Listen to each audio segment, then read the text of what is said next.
आमर पुरी प्रशासन महोदधीर यही स्थान जो प्राय 19-20 वर्ष धरी श्री गोवर्धन पीठ परम पूज्यपाद जगद्गुरु शंकराचार्य महाराजंकर निर्देश अनुसार समुद्र आरती हे आसुची प्रत्येक दिन यही स्थानटी जो आम वर्तमान अच्छु ये आमिष निषेध करा जाइछि। अति सुंदर निष्पत्ति ता सहित आम कहवाक चाहिए जे आमर महर्षि वेदव्यास रचित पुराण विशेषकर स्कंद पुराण पुरुषोत्तम क्षेत्र महात्म्य जहाँ वर्णना ये समग्र पुरुषोत्तम क्षेत्र होची महाप्रभुंकर निज स्वरूप। बोधे दिने दुई दिन बाबा खबर कागज रे आम पढ़िलु जे पंजाब रे तांकर सेठी प्रशासन अमृतसर सहर से अंचल समूह होली सिटी भाव में घोषणा करिसंती एवं संपूर्ण से अमृतसर आखपाख अंचल सहर सेठी संपूर्ण भाव में आमिष निषेध करिसंती मादक द्रव्य निषेध करिसंती। कौन महाप्रभुंकर यही श्रीक्षेत्र तांकर नित्य धाम नित्य स्थान जो पुरुषोत्तम क्षेत्र होची महाप्रभुंकर निज स्वरूप निज बपु कौन सेठी आम से भाया चिंता करि परिबा नहीं। देखंतु महोदधि आरती माने ये गोटे उपासना आमर वैदिक सभ्यतार अच्छी सही परमात्मा परमेश्वर ये संपूर्ण जगत ब्रह्मांडर सृष्टिकर्ता और सी ही यही सबू स्थूल रूप विद्यमान तांकर शक्ति बिना तांकर उपस्थिति बिना ये संसार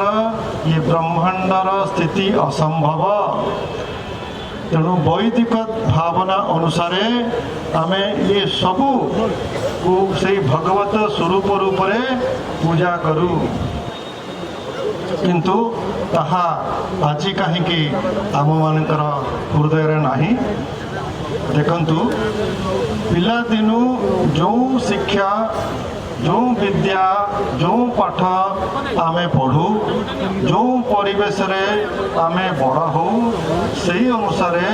आमर चरित्र व्यक्तित्व निर्माण हुए। आज भारतर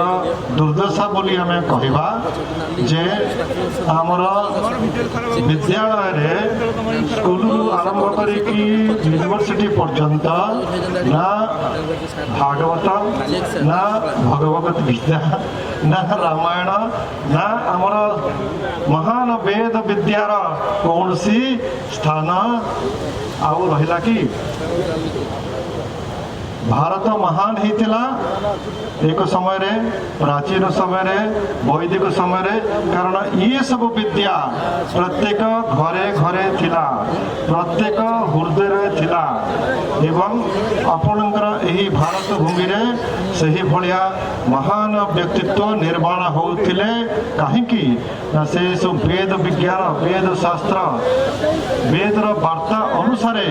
तांकर जीवन निर्माण होउथिला। आरंभरू गुरुकुल प्रथा को लेकिन गुरुकुल परंपरा को लेकिन वर्तमान आधुनिक जुग रे ये सबू लुप्त हो गला। भारत जितेबाला स्वाधीन हैला सेतेबाला आम पाखरे सुजोग थिला जे आमे सही महान गुरुकुल परंपरा आमर विद्यालय मानकरे एवं आमर आध्यात्मिक वैदिक विद्या आम पिला पाखरे पहुँचेवा किंतु 70 वर्ष रु अधिक हो गला सेटा स्वप्न भाव रही जाइछि। देखंतु वर्तमान आमर मनमोहन सामलजी कहले चरित्र निर्माण व्यक्ति निर्माण यहाँ हूँ मूल कथा जिमिति चरित्र सेमिति व्यक्ति जिमिति व्यक्ति सेमिति समाज और राष्ट्र तेणु मूल कौन रहा मूल रहा चरित्र जीवन मूल्यबोध कौन आम धारण करुचे आम धारण कौन करुचे जहाँ आम शिखिलु जहाँ आम पढ़िलु जहाँ आमको कहगला तेणु बंधुगण ना घरे ना विद्यालय आमर ये महान आध्यात्मिक शिक्षा जो शिक्षा द्वारा केवल केवल केवल ही से चरित्र निर्माण हो पार से विद्यार संपूर्ण अभाव पिता माता माँ मैंने भी जानी ना स्कूल रे गले आमर से विद्यार कौन सी नागंध ही ना यूनिवर्सिटी ना तेणु पिला माने शिखिबे कौन जानवे कौन आमर ये उच्च वैदिक सभ्यता संस्कृति एवं विद्या आमर आनंदर कथा आमर शिक्षा मंत्री महोदय अच्छा तेणु आज यही पवित्र उत्सव आम नवेदन करवा आमर बीजेपी पुरोधा व्यक्ति मान अच्छा जो समय आसला भारतर प्रत्येक विद्यालय भौतिक विद्या सहित आमर आध्यात्मिक विद्यार स्थान हो जहाँ द्वारा ही उत्तम चरित्र निर्माण हो पार बिना आध्यात्मिक नैतिक शिक्षा उत्तम आदर्श व्यक्तित्व निर्माण असंभव एवं उत्तम चरित्र निर्माण नहेले उत्तम व्यक्ति आपण निर्माण करें ना उत्तम व्यक्ति नहेले उत्तम राष्ट्र और समाज निर्माण असंभव तेणु आम आरंभ करवा मूलरू आरंभ करवा ताहा हूँ चरित्र निर्माण केवल हम ये आध्यात्मिक नैतिक शिक्षा द्वारा ये कही आम गुरुजी आशीर्वचन आम समस्ते उत्सुक अपेक्षा करें महोदधि आरती समय आसीगला तेणु आप समस्त को बहुत बहुत धन्यवाद साधुवाद जे अति श्रद्धार सहित आपण मैंने यही पवित्र कार्यक्रम में योगदान करुँच एवं परम पूज्यपाद गुरुजी आशीर्वचन श्रवण करेंगे से अनुसार निजर जीवन को एवं आमर महान राष्ट्र को आगे नेबे सर्वे भवन्तु सुखिनः सर्वे सन्तु निरामया सर्वे भद्राणि पश्यन्तु मा कश्चित् दुःखभाग् भवेत् ओम शांति शांति शांति